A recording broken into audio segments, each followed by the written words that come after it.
귀한 찬양 감사드립니다. 제가 오늘 전하려고 했던 말씀을 찬양대가 다 해주셨습니다. 좀 이렇게 제 마음을 딱 잘 전달해 주셨는지 너무너무 감사합니다. 오늘 이렇게 광고 보시면 우리 8월 한 달간 다음 주부터 우리 순모임이 이제 방학입니다. 착오가 없으시길 바라고요. 대신에 우리 셋째 주에 우리 가정별 순모임은 그대로 진행이 됩니다. 그래서 한 달간 방학이지만 중간에 한번 우리 순끼리 모여서 또 교제도 하시고 단합하시는 그런 시간이 되실 수 있기를 바랍니다. 오늘 새가족 수료식은요, 우리 설교 후에, 기도 후에 바로 진행하도록 하겠습니다. 그렇게 준비해 주시면 감사하겠습니다. 오늘도 그렇게 예배 자리에 오신 우리 한 분 한 분들 주님의 은혜와 평강이 넘쳐나시기를 주님의 이름으로 축원합니다. 제가 주일 말씀을 전할 때에 복음에 대해서, 또 십자가에 대해서, 또 하나님과 예수님에 대해서 좀 신앙의 본질적이고 우리 좀 기본적인 이런 말씀들을 앞으로 나눠가려고 합니다.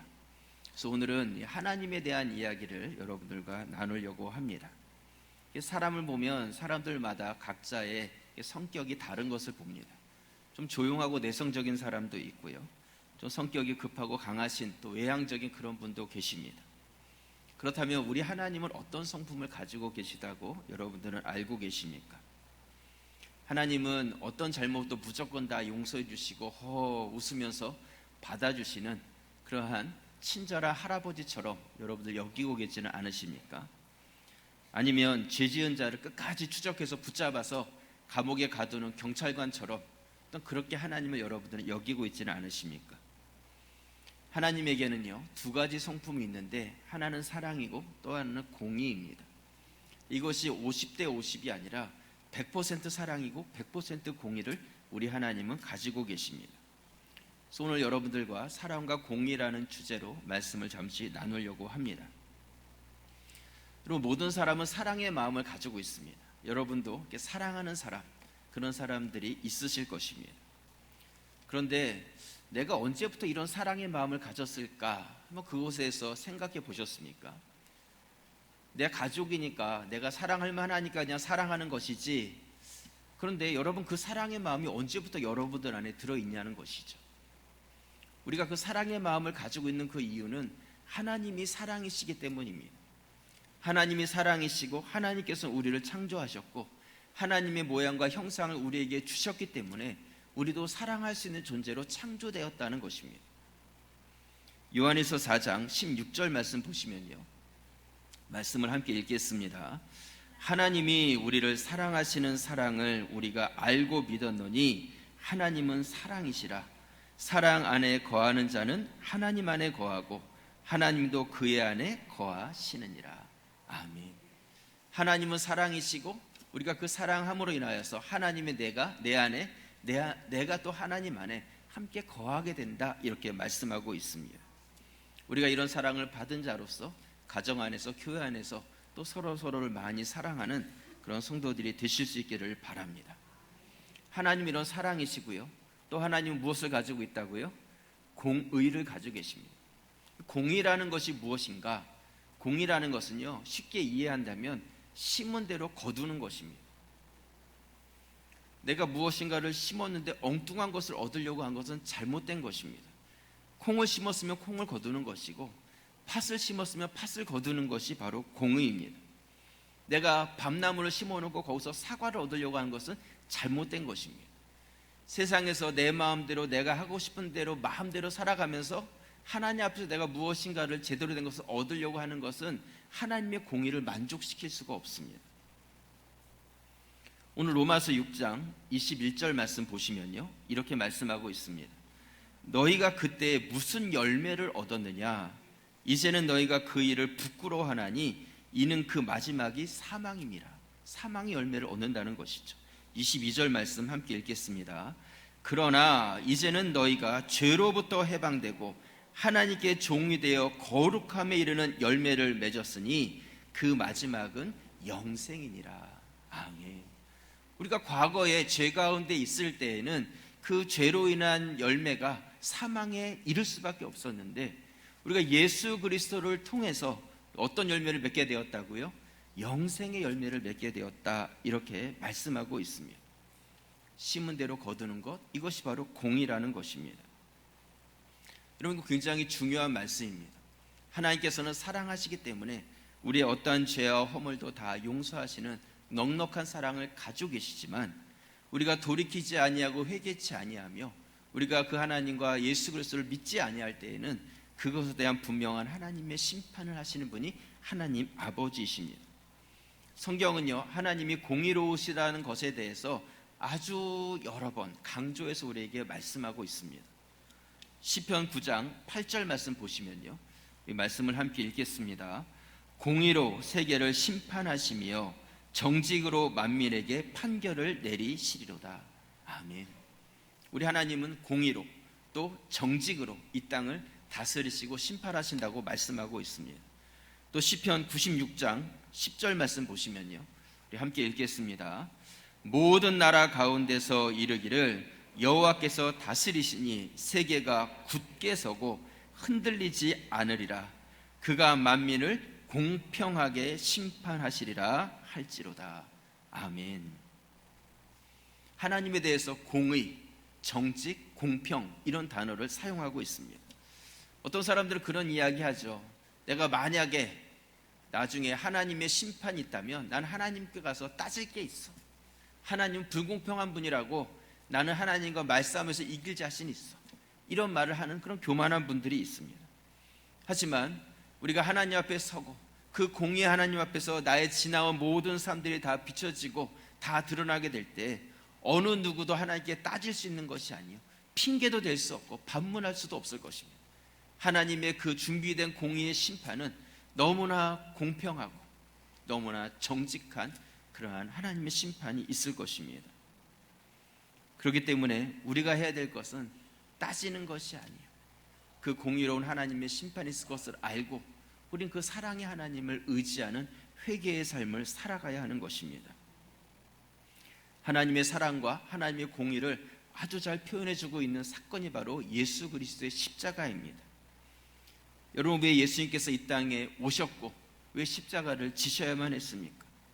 그것은 우리를 사랑하셨기 때문이고 또한 하나님의 공의를 만족시킬 수 있는 유일한 방법이 바로 그것이었기 때문입니다.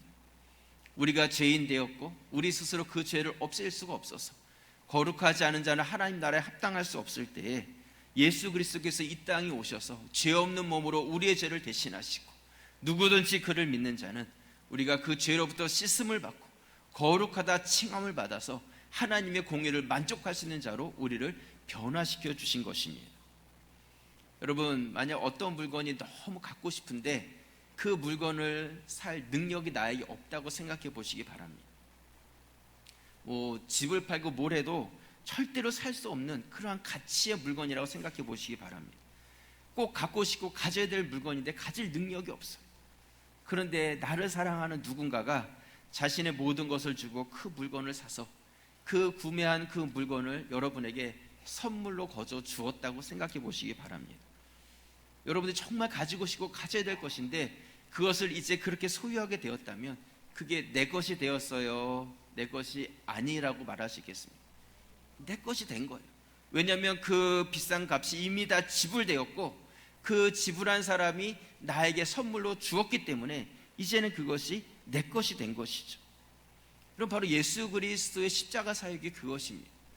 우리에게 줄 수 없었던 그 구원의 은혜와 그 역사를 우리의 힘으로는 해결할 수 없을 때 예수님께서 이 땅에 오셔서 주님께서 대신 그 모든 값을 치러주시고 우리에게 구원을 선물로 주셔서 우리에게 그 은사를 허락해 주셨다는 것입니다.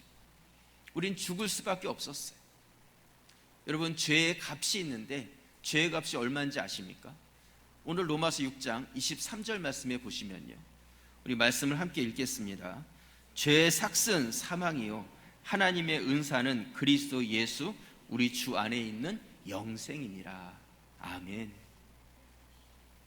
죄의 삭이 얼마라고요? 사망이에요. 여러분, 우리는 다 죄인이었고 다 죽을 수밖에 없었습니다. 여기서 말하고 있는 사망은 우리가 누구나 한번 죽게 되는 육신적 죽음만을 의미하는 것이 아니라 우린 죽음 이후에 영원한 시간을 살아가야 될 텐데 그 영원한 시간 가운데 영원한 심판과 지옥의 형벌을 말씀하고 있는 것입니다. 우리가 바로 그 사망 가운데 들어갈 수밖에 없는 자들이었을 때 예수님께서 오셔서 바로 그 죄의 싹을 다 지불하여 주셔서 누구든지 그를 믿는 자는 더 이상 그 영원한 사망 가운데 들어가지 아니하고 하나님 나라에 들어갈 수 있는 자로 우리를 회복시켜 주셨다는 것입니다. 여러분, 바로 이것이 우리에게 베풀어 준 하나님의 사랑입니다. 사랑. 하나님께서는 우리를 사랑하시는데 사랑한다고 해서 무조건 구원시켜 주시는 그런 분은 아니십니다. 내가 너 알고 있어. 내가 너를 사랑해. 그러니까 나는 너를 무조건 구원시켜 줄게. 그렇지 않다는 것이죠. 하나님은 거룩하신데 죄인된 인간이 함께 할 수 없어요. 거룩한 하나님 앞에 죄인된 인간이 함께 할 수 없기 때문에 함께 할 수 있는 방법은 죄인된 인간을 깨끗하게 씻겨서 그 또한 거룩하다, 의롭다 칭해 줘야지만 하나님과 함께 할 수 있게 되었다는 것입니다. 만약 여러분들의 자녀가, 여러분들의 손주가 밖에 나가서 실컷 놀다가 똥통에 빠졌다고 생각해 보시기 바랍니다. 온몸에 똥이 잔뜩 묻어서 냄새가 납니다. 그 몸으로 돌아왔는데 잘 왔다, 어서 들어와라, 밥 먹어라, 밥상 차려줄 부모가 어디 있겠습니까? 이불 펴놓고 잘 자라 하고 그 똥 묻은 몸으로 그냥 재우는 부모가 어디에 있겠어요? 그 더러운 것을 다 벗어버리고 온몸을 깨끗하게 씻기고 냄새 나는 것을 다 제거한 후에 새 옷으로 갈아입히고 그 다음에 그 집안으로 들여서 밥도 먹게 하고 잠도 자게 하고 그러지 않겠습니까? 탕자의 비유의 말씀에 보면요, 밖에서 돌아온 그 아들을 아버지는 품에 안고 더러웠던 옷을 다 벗어버리고 좋고 새로운 옷과 또한 가락지와 또 신을 신겨줍니다. 성경에는 씻겼다는 말씀은 나와 있지 않는데 저는 이 말씀 이렇게 묵상하면 여러분, 그 돼지 우리에서 같이 생활하던 그 탕자가 아버지 집으로 돌아왔는데 그 냄새가 얼마나 지독했겠습니까? 그런데 그 몸을 씻기지 않고 새 옷을 입혔을 거라고 저는 생각하지 않습니다. 분명히 깨끗하게 빡빡 씻긴 다음에 그 다음에 옷을 입혀주었겠죠. 누가복음 15장 22절 말씀을 함께 읽겠습니다. 아버지는 종들에게 이르되 제일 좋은 옷을 내어다가 입히고 손에 가락지를 끼우고 발에 신을 신기라. 아멘. 아들에게 모든 것을 다 회복시켜 주었어요. 제일 좋은 옷을 입혔다는 것은 그 집에 최고의 권위를 주었다는 것이고, 가락지를 끼웠다는 것은 아들의 지혜를 회복시켜 주었다는 것입니다. 여러분, 이 아들이 이런 대접을 받을 만한 자격이 있습니까? 뭔가 아버지에게 대단하게 효도한 그런 것이 있냐는 것이죠. 전혀 없어요. 이 아들이 한 것은 무엇이냐면 단지 돌이켜서 아버지 집에 간 거예요. 돌이켜서 아버지 집에 간 것, that's it. 그거 외에는 다른 것이 없어요. 그냥 회개하고 돌이켰더니 이 모든 것들이 다 회복되었다는 것입니다. 여러분, 바로 그것이 구원이라는 것이죠. 우리가 세상 가운데 살아가지만 우리가 예수 그리스도를 믿고 돌이켜서 아버지께로 돌아가는 순간에 우리는 하나님의 사랑을 경험하게 될 것입니다. 100% 사랑해 주신 그 충분한 사랑 안에 우리는 들어가게 될 것입니다. 하지만 여전히 세상 가운데 빠져서 여기서 뭔가 세상의 힘으로 성공해 보려고 하나님 없는 성공을 우리가 추구하면서 세상에서 바벨탑을 계속 쌓아가고 있다면 우린 결국 그 끝에서 공의의 하나님을 만나게 될 것입니다. 분명히 우리 그 행한 대로 갚으시고 심판하시는 그 공의 하나님을 만나게 된다는 것입니다. 아담과 하와가 어땠습니까? 에덴 동산을 만드시고 하나님께서 임의대로 모든 것을 먹어라 다 허락해 주셨습니다. 너무나 큰 사랑의 하나님을 경험했는데 그들은 하나님과 약속을 어기고 선악과를 따먹는 순간에 그들은 공의의 하나님을 경험하게 됩니다. 하나님께서는 약속한 대로 정해진 대로 그들에게 하나님의 저주와 형벌을 내리셨습니다. 여러분, 이 하나님을 여러분들이 잊어서는 안 됩니다. 우리는 그 아담의 후손으로 태어났고 우리도 죄인이고 우리도 해결받아야 될 그런 자들입니다. 우리가 해야 될 것은 내 힘과 내 노력으로 무엇인가를 해보겠다는 그것이 아니라 우리의 모든 힘을 다 내려놓고 예수 그리스도를 의지함으로 돌이켜 하나님께로 나아가는 것, 이것이 우리가 해야 될 그 일이라는 것입니다. 하나님께서는요, 바로 우리를 그렇게 살리기 위해서 아들을 보내주셨습니다. 우리가 당해야 될 그 모든 형벌과 그 모든 고난을 우리 주님께서 대신 다 당해 주셨습니다. 이사야 53장 5절 말씀 보시면 그가 찔림은 우리의 허물 때문이요 그가 상함은 우리의 죄악 때문이라.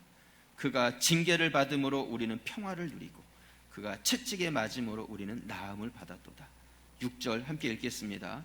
우리는 다 양 같아서 그릇 행하여 각기 제 길로 갔거늘 여호와께서는 우리 모두의 죄악을 그에게 담당시키셨도다. 아멘. 우리가 받아야 될 것들이었어. 내가 받아야 될 하나님의 공의로운 심판이고 하나님의 그 공의로운 저주였습니다. 하지만 예수님께서 그 모든 것을 대신 담당해 주시고 우리에게 구원의 선물을 허락해 주셨습니다.